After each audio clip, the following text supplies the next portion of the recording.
The Road Warriors, the Midnight Express, Enzo and Cass, the New Day. Do you love tag team wrestling? What makes tag teams great? Find out today on the Dr. Wrestling Podcast.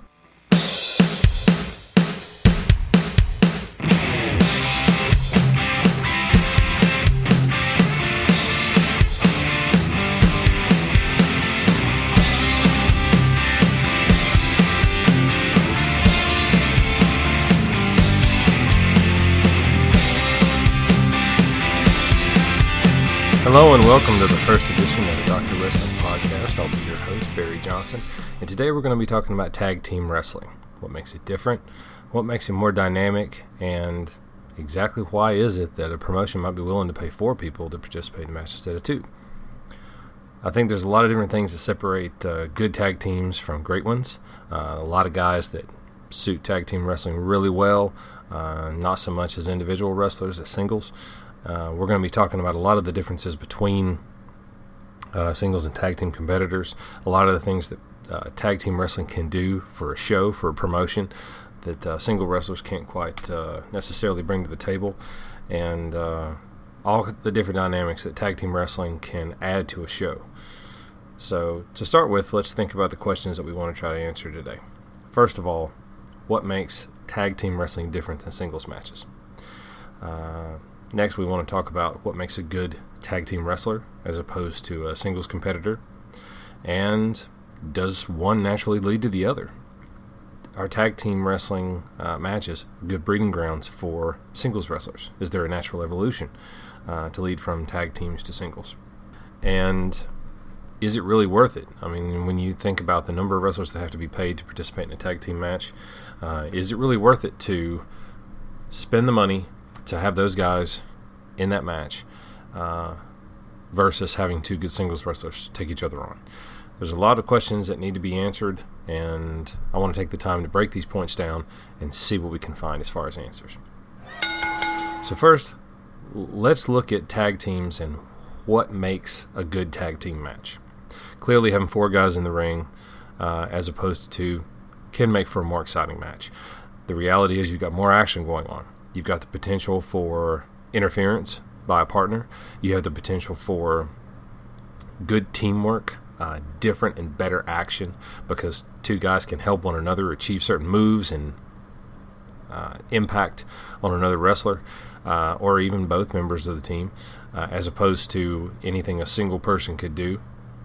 Teamwork can keep a tag team strong and fresh without any break in the action, where singles matches tend to be take place where there's action in bursts, where a guy might have a flurry of moves and then have to rest for a while. Flurry moves, rest for a while. Tag teams have the option to tag out, keep a fresh man waiting on the apron, and come in at a moment where it keeps the action moving on the storyline. That same dynamic helps build sympathy, because if one tag team is trading in and out quickly, both members are tagging out frequently, but they're keeping one opponent in the ring the whole time. That means that they're keeping that guy worn down. And that naturally builds tension with the crowd. That means that one member of the opposing team is going to be beaten down over and over and over again. And if that happens to be the good guys, if that happens to be the faces, then the crowd is going to want to see him get to his partner. They're going to want to see that tag. They're going to want to see that fresh man who's ready to come in, ready to take over for his partner, ready to beat down the guys who have been tearing him up for the duration of the match. And that's called a hot tag. The hot tag is one of the biggest moments in almost any tag team match, and it's when the crowd is as excited for the wrestler who's been beaten down to tag his partner and get his partner into the match as that guy probably would be himself. It usually leads to a good pop. It leads to some furious action shortly thereafter, and very frequently, especially as short as matches are nowadays, leads to the finish of the match. So it's a very exciting time in any tag team match for a hot tag, and no one really illustrates a hot tag better than the Rock and Roll Express did, in my opinion, in the late 1980s.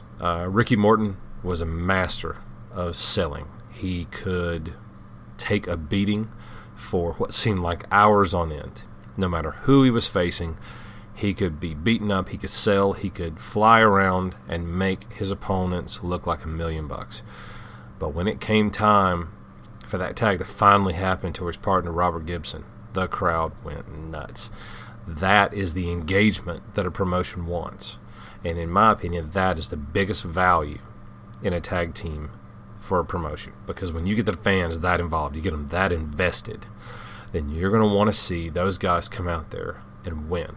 And even if they don't win, you can still get behind them, you can still root for them, you can still see them succeed, even if it's just to get their revenge on the team who's been beating up Ricky Morton all night long. You also, many different tag teams have a dynamic of not just friendship or teamwork, but brotherhood. Many tag teams are very close, and many of them very frequently are in fact brothers. Great examples were the Steiner brothers, the Hardy Boys, depending on who you believe, the Dudley Boys.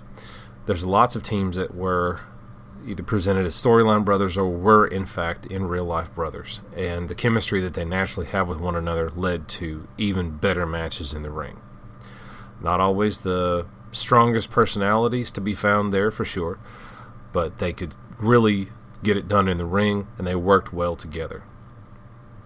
But when you come to any kind of dynamic like that, you really have to realize that they set the stage for two tag team wrestlers, partners, to turn against one another. Any tag team that ever had a chance to really succeed also had a chance to make a superior single star or two out of that tag team. And as great as many different tag teams have been, they have been the catalyst for great singles wrestlers to come out of them. The strife between two tag team wrestlers, especially if they were to struggle, is something that makes for a great storyline and makes for a very engaging story for the fans. Right now, WWE has been portraying Sheamus and Cesaro as two great wrestlers who were thrust into a tag team together against their will, and across time have actually found that they work quite well together. Normally, the story is the other way around. You have a great tag team where one maybe thinks they outshine the other, and it leads to a split of that team and can very well lead to the birth of a great wrestling star. Probably the most poignant example of that is the Rockers, formerly the Midnight Rockers. When the Rockers came to WWE, WWF at the time, Shawn Michaels and Marty Jannetty were considered a Rock and Roll Express ripoff. Their gimmick largely was just an imitation of Ricky Morton and Robert Gibson. But Ricky and Robert were a great tag team. When they ended up splitting up or wrestling on their own, it just didn't have the same draw. It didn't have the same dynamic that they had as a tag team. But whenever Shawn Michaels split with Marty Jannetty, it became apparent very quickly that Shawn was in a different league. No offense to Marty Jannetty, but Shawn had so many skills that Marty just had trouble keeping track of. So Shawn was a heck of a talker, and he very quickly became a very dominant personality in WWE at a time when they really needed someone to step up and take that heel role. He was small compared to a lot of the guys around him, his contemporaries, but it didn't stop him from excelling. His creativity, his attitude, his confidence shone through. Guys identified with it. Women loved him. So whenever he had a chance to shine, he got into a great series of matches with Razor Ramon, Scott Hall. Ladder match at WrestleMania 10 set a new precedent. His series of matches, an amazing feud with Bret Hart, changed how tag team wrestling could set the stage for a single star to be born. And when it was all said and done, Shawn Michaels would go on to have one of the greatest in-ring careers in the history of WWE. Few would argue that he was one of the most well-rounded and well-respected superstars. Arrogant at times, yes. changed his ways, changed his personality. In the end, he became someone who was very supportive of young talent, worked very hard to help other people come up and be strong in his wake, and was very generous in giving to other stars when they really needed it in their careers. A double cross in tag team wrestling, like the one that Shawn Michaels performed with Marty Jannetty, can be extremely engaging. If you haven't ever seen this, I highly recommend you look up the Barbershop episode of the interview segment for Brutus the Barber Beefcake, where he interviewed Shawn Michaels and Marty Jannetty. Little spoiler, when it's all said and done, Marty Jannetty ends up taking a super kick right through the barbershop window. Very engaging stuff. I want to take a moment and send a shout out to our friends Keith and Kevin Davis and thank them for the use of their song Bounce, which you hear at the beginning and ending of each podcast. Thanks, guys.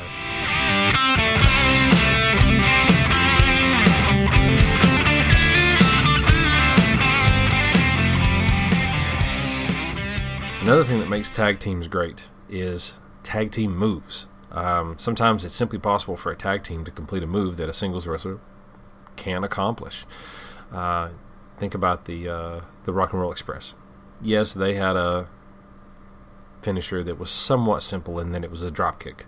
But when they both performed that drop kick, it really got the crowd's attention. It was a big action move, and when they both performed it on a single guy, you knew the end of the match might very well be near. You step that up and you move on to other tag teams that had amazing collective finishers like, go straight to the top, the Road Warriors, what would later be branded the Doomsday Device. Animal would lift a guy up on his shoulders, Hawk would clothesline him off the top, turn him a flip. You don't expect anybody to get up from that. It's just that simple.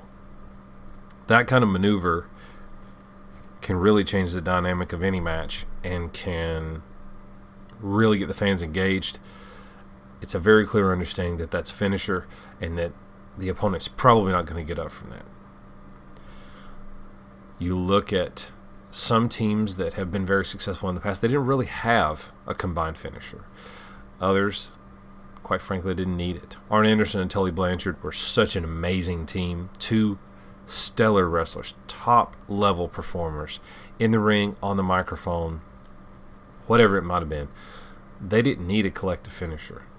When it was all said and done, they put on clinics in the ring every single night. Another team that did the exact same thing was the Midnight Express. And yes, they had a couple of maneuvers that they could perform together, but they didn't really need a finisher. They were just good enough in the ring that they didn't need a gimmick of any kind. They were just that good. The Hardy Boys, same way. Steiner Brothers had a couple of finishers, top rope bulldog, that kind of thing, but they were just good enough in the ring that they got every team that they wrestled over and did it with their signature style. Now, the question is, do tag teams really make good singles wrestlers? There's a lot of young guys that end up in tag teams together. There's a lot of young guys who get paired up with veterans in tag teams. Sometimes that results in really good chemistry, so you got somebody experienced and savvy working inside somebody who's very energetic and dynamic in the ring. That can work out really well. Usually those are shorter-term tag teams. A group like Evolution was a good example of that. You had the veteran of all veterans in professional wrestling, the greatest of all time, in my opinion, Ric Flair, working alongside Randy Orton, Dave Batista.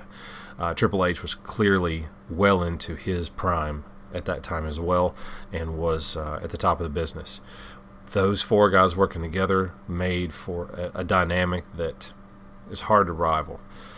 But teaming Flair up with someone like Dave Batista or Randy Orton gave credibility to the younger of the two, as you might consider the term in wrestling, the rub, where a younger wrestler or a lesser star might get the rub, a little bit of the stardust coming off the established star. When that kind of match takes place, there's a lot of advantage to be had for both guys. It keeps relevance and keeps the veteran on the forefront, but it also establishes the young star. Now, anytime you have a younger star teaming with an established star, you're setting yourself up for a good opportunity for the two of them to split up and have a feud. And of course, that naturally happens in a lot of those circumstances. It also takes the idea of the rub to another level because it gives a chance for the veteran to actually do the job for the younger star and help establish him with credibility. Not only having teamed with an established star, but having lost to him. Sometimes a great star simply is born out of a tag team because he shines compared to his partner. And that's not to put down his partner in any way. Like we talked about Shawn Michaels and Marty Jannetty. Marty Jannetty is a great wrestler. Not that great a talker. Couldn't really hold his own when it comes to the higher category of competition that was really coming up at that time. Bret the Hitman Hart several years before that. Jim Neidhart, his Hart Foundation tag team partner, great talent. He was a bull in the ring, and everyone was afraid to square off with him. But Bret was clearly the established star. He had the look. He could talk. He clearly refined his vocal skills across the next few years. But he was a face that the company could get behind.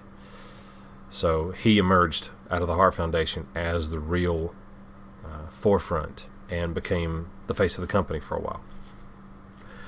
Along those same lines, one of their contemporaries, the British Bulldogs. Davey Boy Smith was the younger and more physically impressive of the two guys. He was a monster. He could talk. But he was a nice guy. You liked him. He was a great face. Dynamite Kid, phenomenal wrestler, had been around longer and had developed a style of wrestling that is much more prominent now, but would be mimicked by the likes of Chris Jericho, Eddie Guerrero, and the late Chris Benoit. He pioneered a high-flying style that now WWE has an entire division devoted to, the cruiserweights. Davey Boy was simply the more marketable of the two. He took the gimmick of the British Bulldogs. They made it his own, and he would go on to be a star completely on his own for another decade after Davey was no longer in the business. So you got to look at the value of a tag team to possibly bring a star onto the map, and then what might happen with them after the fact. I mean, they really could shine, and with or without their partner, some people are just destined to do that. On the other hand, there are some people who simply are better off in tag teams. They're not really built for, they're not really, designed for singles runs. They have found themselves better off in tag teams. Absolutely amazing wrestlers make their career in tag teams, and that's really where they're better off.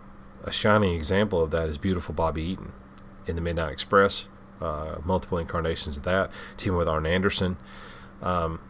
Bobby was a top shelf performer and made any match he was in better. Bobby wasn't there to talk. Bobby was there to wrestle, and he could do it. He could do it cold. Having singles runs, fans didn't always get behind Bobby. He wasn't always that dynamic. Didn't end up necessarily bowling over the crowd. So it was one of those things where Bobby was probably a little bit better off in a tag team and enjoying the opportunity to have someone do some of the talking for him. Rick Steiner started off as a singles wrestler and had a very interesting run when the UWF was acquired by Jim Crockett Promotions in 1987. Rick had a lot of good matches, especially with Mike Rotunda, Sting.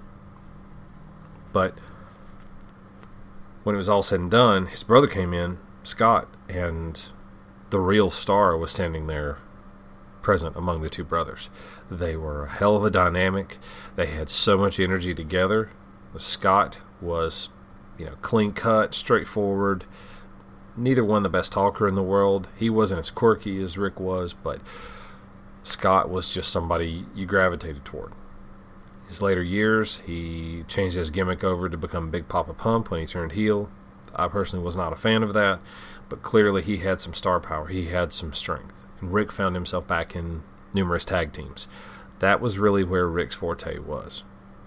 Another great potential value for a tag team is that, especially a tag team match, is that it keeps your talent fresher and more dynamic, keeps your roster more fluid. If you think about the prospect of teaming two big-name stars or two very prominent players in your cast together against their current foes, you really can get away with a whole lot more dynamic combinations. So right now in WWE, Kevin Owens and Chris Jericho, they're best friends. They're facing off on a regular basis against former Shield members, now friends again, Roman Reigns and Seth Rollins. Clearly, you've got lots of options of matches between these guys, and there's titles in play. Roman's being the United States Champion, Kevin Owens being the WWE Universal Champion. Clearly, Owens could defend his title against Reigns, and has. Against Rollins, and has. Jericho could challenge Rollins for his United States Championship, and has. He could take on Seth Rollins. He's done that. But whenever you bring tag teams into the mix, they could team up the good guys against the bad guys.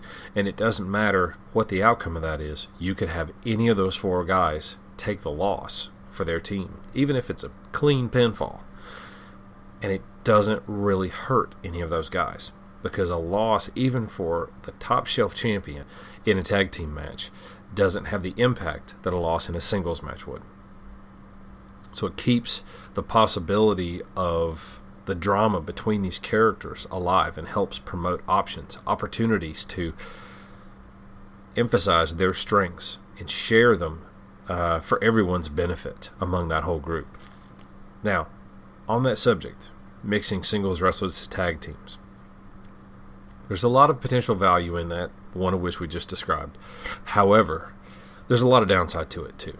A lot of times you end up getting random tag teams, seemingly random teams put together. Sometimes it's just people you don't know what else to do with. You throw them together and see if there's any chemistry. That has led to a couple of good teams in the past, but it's very obvious most of the time that these guys don't have any kind of chemistry. And whenever you go through a drought where you don't really have good tag teams with proven crowd-generating buzz of chemistry together, you end up with a very boring tag team division for a very long time. When you look at the history of who's held tag team championships in different promotions, and you routinely see an ampersand between two names, champion after champion after champion, for a long period of time, you know you're probably not in a good period. Most good tag teams come up with some kind of collective name. Most tag teams that are long-standing will have some kind of marketing push behind them. And in the end, you usually don't see these individual pairs of guys stick around very long as tag team champions. It's a good distraction. Sometimes it's a good way to build a feud, like we talked about. But in the end, they're not necessarily going to make a good long-term tag team. If you're trying to build a star with one of them, maybe that's not your goal. But sometimes you need good tag teams. You need to make these guys last. An example where you saw a huge mix of both was back in the late 1980s, whenever Jim Crockett Promotions held the Jim Crockett Senior Memorial Cup Tag Team Tournament, 1986 to 1988. They fielded 24 tag teams to fill out a bracket, and you've got all their top-tier tag teams. You've got the Road Warriors, the Midnight Express, the Rock and Roll Express. And sometimes you've got teams as great as Magnum TA and Dusty Rhodes. Yeah, those are two single stars, but they really worked well as a tag team, and the fans were really behind them as a united group. And then you end up filling out the roster with two singles guys, half the time jobbers, that no one could care anything about. And in the end, you're just filling up the roster with a bunch of individual guys. Every once in a while, you stumble across something. It's like whenever Jim Garvin and Michael Hayes were put together as a tag team while Hayes was still a part of the Freebirds. Garvin and Hayes really hit it off. They're good friends off camera, and they really made a good team. And they would go to, in the late 80s and early 90s, they would carry on the Freebird legacy for quite a while.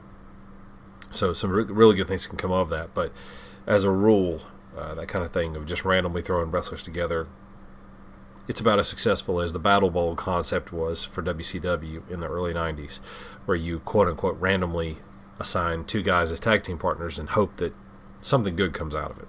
Well, about as much did as you think would have. All that said, tag team matches really can pay off for the promotion. They really can steal the show. Examples of that would be, a good example would be when Starrcade 87 was held in Chicago. The Road Warriors were challenging Arn Anderson and Tully Blanchard for the tag team titles, the NWA World Tag Team Championships. The Warriors had never held those belts. They were in the Warriors storyline hometown. There's nothing else that could have happened that night that would have had the crowd half as engaged as watching the Warriors win those belts. In the end, we got the quintessential dusty finish where the Road Warriors actually pinned Tully and Arn, but the referee saw reason for a disqualification before that. Second referee made the count. The decision was overridden. Road Warriors disqualified. Crowd had gone absolutely nuts. Whenever the finish was overturned, they went crazy. Warriors ripped the belts out of the referee's hands anyway and walked out holding them high. No, they didn't win the belts that night, but there is no other way that they could have finished that any better than the Warriors actually walking out with the belts. Those guys had the crowd in the palm of their hands. They were so charismatic. They had so much momentum going into that match and carried it straight through and all through 1988. There's nothing hotter going on in the Road Warriors in 1987, and that match was the culmination of that. And as hard as Ric Flair worked to pull Ronnie Garvin along in the main event that night, and as well as Dusty and Lex Luger worked for the U.S. title, nothing could touch the Road Warriors and Tully and Arn that night. To that end, sometimes tag teams simply put on good enough matches that they just steal the show from everybody around them. The Hart Foundation and the Rockers routinely put on matches that everybody hated to follow. They had a match on Saturday night's main event whenever they were introducing Demolition into their feud. Demolition interfered in that match. That really made a lot of people upset, especially Hulk Hogan, because Hogan had to go on after that and follow that. The crowd was so hot for their match. It was so technically sound and so dynamic all along the way. There is nothing that anybody could have done to follow that. And as limited as Hogan's repertoire was, as limited as his ability was in the ring, he relied so much on his charisma and not his in-ring ability. He didn't have a prayer to follow that. So it's one of the many reasons that Hogan never wanted to work with any of the guys in that match. And if you look at history after that, he really didn't. I want to take a moment and say thank you to one of our sponsors, SilverWerks.net. SilverWerks produces handmade, one-of-a-kind, unique jewelry, silver, copper, and brass. Every piece handmade by the artist. There's something there for everybody on your list, so give them a look. SilverWerks.net. That's SilverWerks.net. SilverWerks Uncommon Goods.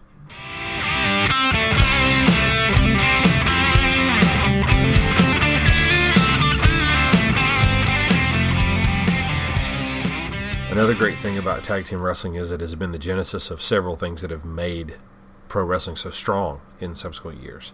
The first tag team to come out to the first wrestlers to come out to rock and roll music were the Fabulous Freebirds, Michael Hayes, Terry Gordy, Buddy Roberts. They came out to Freebird by Leonard Skinner, and that just kind of set a new precedent. That would lead to some very, very dynamic entrances.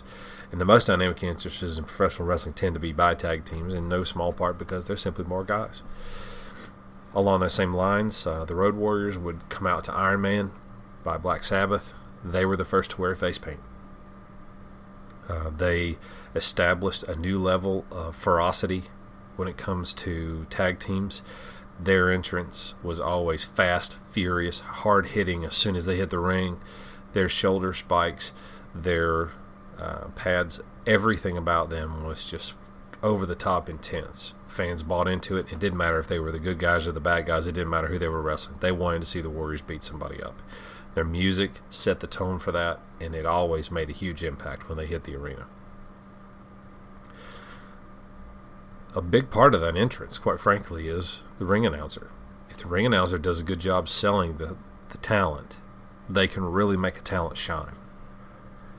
Whereas if they really don't know much about the talent, when they really don't sell them and help emphasize what it is about the talent that the fans should value, you're going to end up with a flat entrance, and you've got two guys walking to the ring who are overdressed and acting a certain way for no apparent reason.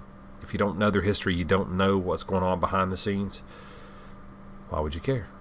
So the ring announcer can have a big impact on that. One of the most interesting entrances of the late 1980s was the tag team of the Fantastics, Tommy Rogers and Bobby Fulton, because they had their own canned entrance. They had music that had an announcer laid over top of it, so they didn't even have a ring introduction in the proper form in the arena. The announcer just stood there while the recorded voice did his work for him. We should also talk about the chemistry between wrestlers and how that can really have a big impact on the style of matches that they have and the types of opponents that they can wrestle effectively. First, let's look at the Road Warriors. The Road Warriors are two huge, strong, scary guys.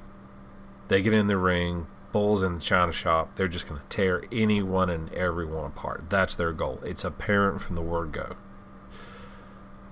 You can get them in there against small technical wrestlers, but the Warriors pretty much have to steamroll over whoever it is, because you don't really buy that those guys are going to fall to smaller, faster, technical wrestlers. Warriors were capable of technical wrestling. That's not a problem, but that's just not what made sense for their character. But clearly, Hawk and Animal were both very similar in that respect. Other similar wrestlers tag teams: Midnight Express, the Rockers, Rock and Roll Express, the Hardy Boys, both very similar wrestlers. So each one of them brought something a little more dynamic to the ring, but their styles individually were very similar to what they were collectively. By contrast, you look at a current tag team like Enzo and Cass. You got one big, strong guy. You got another small, fast guy. That kind of dynamic is more similar to what we saw with Bret Hart and Jim Neidhart. You got one bull and one technician. That kind of dynamic can really make for a good, long wrestling match, because you've got the contrast of someone who can go throw somebody around the ring and someone who can put on a technical spectacle for everyone to enjoy and respect. That kind of contrast can lead to some very interesting matches and provides more variety, such that you could put them against technicians, against monsters, against other teams that are a combination, and you could really bring some interest out of a match that otherwise may not have a lot of personality conflict to draw fans. Every tag team we've talked about today just about has been on both sides of the fence as far as baby faces versus heels. The Warriors were heels when they started. They destroyed everybody and everybody hated them, but very quickly fans began to appreciate how good they were at what they did, and it didn't matter whether they were beating up good guys or bad guys. The fans wanted to cheer them.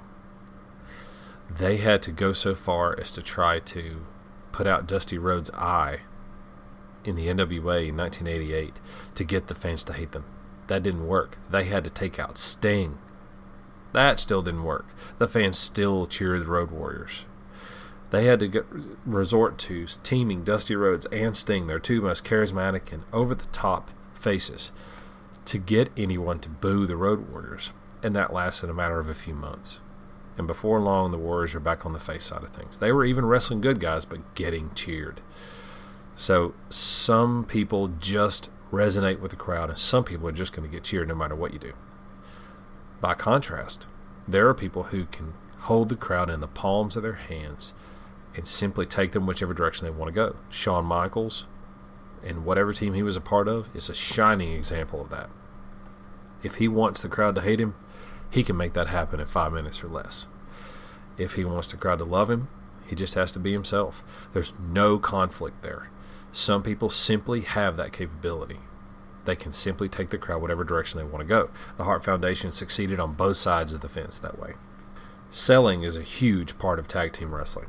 A small guy getting thrown around, getting beat up, kept in the ring for 10, 15 minutes, getting beat up, being starved for a tag, for a break from the ring, to have his partner come in and destroy everyone with momentum. That is the essence of a hot tag, but hot tags don't happen. Hot tags do not exist without great selling. Shawn Michaels was an incredible seller. So was Bret Hart. Enzo is a great seller. Bobby Eaton, same way. There is no limit to how much selling guys like Ricky Morton, Tully Blanchard, Arn Anderson, those guys can do it.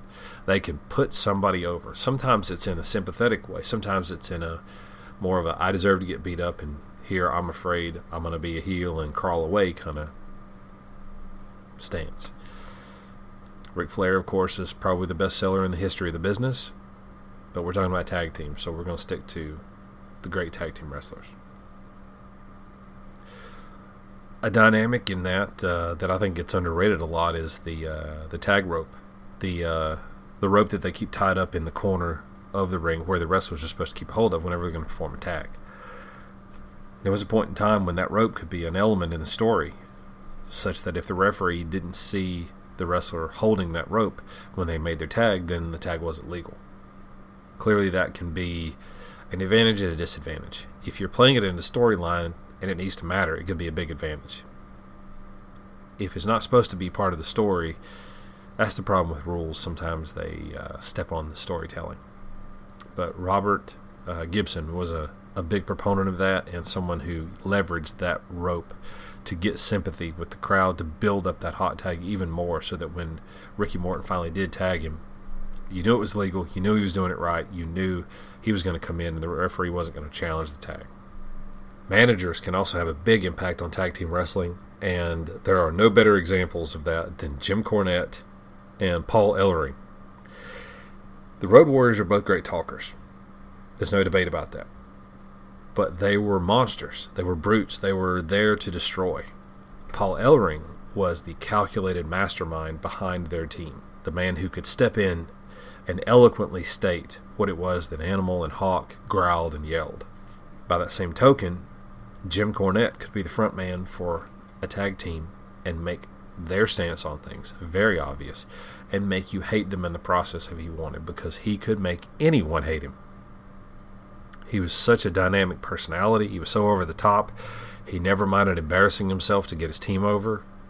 He's a fabulous talker who could employ any perspective that he needed to. For a tag team like the Midnight Express, Dennis Condrey and Bobby Eaton in particular, neither of them were exactly the most eloquent of professional wrestlers. But he did the talking for him outside the ring. They did it for him inside. That kind of dynamic can really help get tag teams over, and in the end can help cultivate a better talker out of one of those wrestlers. When the Road Warriors first started, neither one of them could speak very well on a microphone, but they learned so much from Paul and learned how to play off of Paul that they both really grew as interviews. Now, as far as heel tactics go, Cornette and his guys pretty much always had it nailed because of Cornette's tennis racket, and his use of a foreign object was legendary in that era.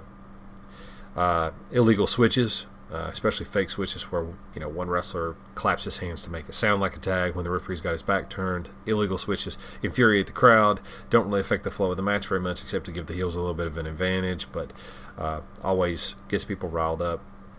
Double team maneuvers always work well to provide a high spot during the match, a chance for the crowd to get engaged and see something different in the midst of heated confrontation. Sometimes it's a heel maneuver in that they're cheating almost, but they're taking advantage of the 5 seconds that they have to make the switch. So they hit some kind of maneuver to hurt the good guy and generate more sympathy for him. And sometimes they simply use the referee. Sometimes they'll incorporate him in the match, or they'll distract him. The manager might distract him to allow his wrestlers to perform some kind of illegal move, or hit the wrestler with some kind of foreign object, throw him into the ring steps, whatever it might be, something illegal. Now, one subject that's up for debate, and this is a subject of an entire podcast by itself, is the value of belts, titles in wrestling. When you look at tag team wrestling, some promotions that have been successful enough for it found that having a single tag team championship simply wasn't enough. So they created a primary and a secondary tag team championship. So you think about Again, Jim Crockett Promotions, the NWA, they had the World Tag Team titles, held by teams like Tully, Blanchard, and Arn Anderson, the Road Warriors, Midnight Express, Rock and Roll Express, Rick Rude, Manny Fernandez, and of course in later years by lots and lots of great tag teams, combination teams like Terry Gordy and Dr. Death Steve Williams, the Steiner brothers, on to classic tag teams. But you step back and you look at the catalyst that led to some of that. All of those great teams that came along after the United States Tag Team Championships existed, they worked their way up. They found their way through those ranks. And the U.S. tag titles were stepping stones. Midnight's held them. Steiner's held them. All kinds of different... The Fantastics, all these great teams that had a big impact on wrestling along the way went through that second-tier belt to get to the top-tier belt. There are teams that needed that, and there are teams that quite frankly didn't. There's a reason that the Road Warriors were champions in every promotion they ever went to, but the fact is the Warriors didn't need belts to get over. The Warriors were over with the fans. There were just times when it only made sense to put the belts on them, mainly because there was nobody else that made any sense to have them. The Warriors didn't need them. And that's not just an endorsement of the Warriors for how over they were. It's a statement of how belts can affect a promotion. Those belts should be used as tools to help get people over. When your roster of tag team wrestlers like the Road Warriors are already over, they don't need belts. You can use it for somebody else. When you've got heel champions especially, those belts can be wonderful foreign objects because they're planted right there by ringside. There's no reason anyone should suspect that they shouldn't be there, so you can take advantage of it and use them to help secure those belts for new champions or help maintain them for the existing champs. You can also take advantage of larger tag teams, more like factions, like the Fabulous Freebirds or the original Legion of Doom. Current day groups like the New Day and the Wyatt family. When you've got at least 3 guys who are tag champs, you can take advantage of what's now called the Freebird rule, where any 2 of them can form a tag team and defend those belts. But this concept was so prevalent back in the late 80s that multiple promotions, including Jim Crockett Promotions and WCW, actually had 6-man tag team belts. 3 guys teaming together to take part in 6-man tag team matches, and they had designated belts just for that kind of team. Freebirds, again, were right there and strong in that front as well. Tag teams can also take advantage of confusion. Tag teams like the Killer Bees, back in the WWF's late 80s, they were physically similar enough, and when they wore masks, they dressed alike. They could trade in and out during a match without the referee necessarily realizing that they had traded, and it led to some interesting finishes. It wasn't so much dastardly because they were faces as it was entertaining for the crowd. Stables and factions have always led to some fascinating tag team matches. You look at the traditional feud of the Road Warriors and Dusty Rhodes, Nikita Koloff, Magnum TA against the Four Horsemen. When you look at the number of guys we're talking about here on both sides, never mind the phenomenal War Games match that resulted from those feuds, but you also consider all the different combinations of tag team matches that led to really good matches across the years. You know, tag teams can really add a lot of value and keep a lot of wrestlers fresh on the fans' minds without your roster getting stale and you continually putting the same guys in the ring over and over and over together and wearing those out. Paulie Dangerously came in and introduced a new faction in the early 90s in WCW, the Dangerous Alliance, with a young Steve Austin, Larry Zbyszko, Arn Anderson, Rick Rude, and Bobby Eaton. Talk about an absolute mountain of talent, almost all of which was born out of tag team wrestling. Tag team champions across the board there. The Hart Foundation itself was a collective group. Gained most prominence in the late 80s with Jim Neidhart and Bret Hart, but along the years later, they clearly grew and took on other relatives of the Hart family and other people that made sense as sympathizers. David Boy Smith, Owen Hart, Bret's brother, and of course Brian Pillman. You know, always these dynamic groups that led to some amazing tag team matches, and those tag teams are great for episodic television shows like Raw, SmackDown, shows like that need a good main event but don't necessarily have the titles put on the line every week. There's a lot of other great tag teams across the years, of course, that have really introduced new elements in. You look at the New Day, they're the modern incarnation of the three-man team, and when you look at the dynamic that the three guys bring to it, it's great. They're all great talkers. You've got the high-flying capabilities of Kofi Kingston. He's always bringing so much to the ring. Always such an interesting dynamic. You've got the power of Big E and everything that he can bring. He's so intimidating and so big, so funny. Xavier Woods is such a young, strong talent, such an intelligent performer and talker. He's clearly going to set a pace for a new generation going forward. Those guys are so funny. They sell so much merchandise, and they're clearly going to be a part of the picture for a long time. That is an example of three strong performers who are much stronger together, and that synergy has led them to make a lot of history as tag team champions, but also they're such a strong combination that I cannot imagine them choosing to take them apart as a team anytime soon. Tag team matches have actually spawned several different types of spectacles in pro wrestling, gimmick matches, you might say, six-man tags, as we talked about before. I want to go and mention the War Games, the 5-on-5 double ring steel cage match, classic stuff. If you've not seen those, please go look them up. They're not tag team matches in the traditional sense that guys are tagging in and out very much. It's more of everyone in the ring at one time, just pure chaos kind of thing. Very interesting dynamic of how they introduce the guys. But the most traditional of these that led to a dedicated event that WWE has really leveraged well across the past 30 years is the Survivor Series, a 5-on-5 elimination tag team match. And they took it one step further and introduced the 5-on-5 tag team, so 10 guys on each side of the ring at the same time. Always good stuff. Always good storytelling, and a chance to further a number of different feuds, introduce new feuds, introduce new angst between partners, between opponents, whatever it might be. Always good dynamic storytelling. There's a lot of great tag team wrestling across the years. Everyone has their own favorites. Some people don't like tag team wrestling. Some people just don't think it's as interesting. But to me, it's hard to tell as good a story in the ring without the possibility of multiple players involved.